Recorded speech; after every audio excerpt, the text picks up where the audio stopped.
The introduction of highly sophisticated computer modelling technologies has meant that designing the shape and form of a building is now only limited by an architect's imagination. Leading architectural practices such as Foster & Partners are designing buildings to a level of geometrical complexity unheard of 10 years ago.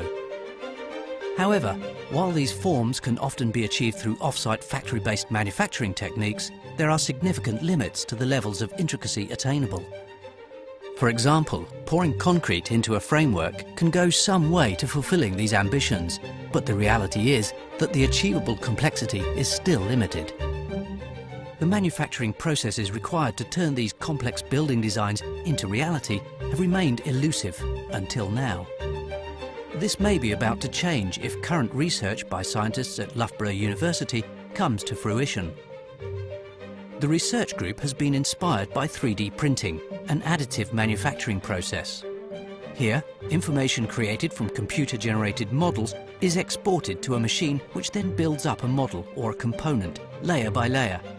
The virtual model is, in effect, materialized.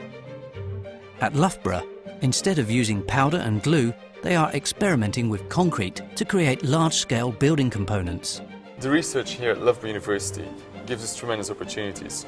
We are able to have a little peek into the future to see what construction technology will be in the next 5 or 10 years. Concrete printing works on the basis of a highly controlled extrusion of cement-based mortar, which is precisely positioned according to computer data.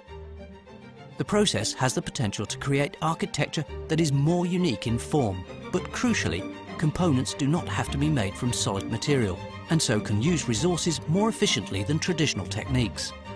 We have shown how additive manufacturing can be developed to create large structures such as panels and walls, with precisely controlled voids within them. For example, the section which you can see being manufactured here could incorporate all the service requirements of a building, such as pipes and cables, in one unit.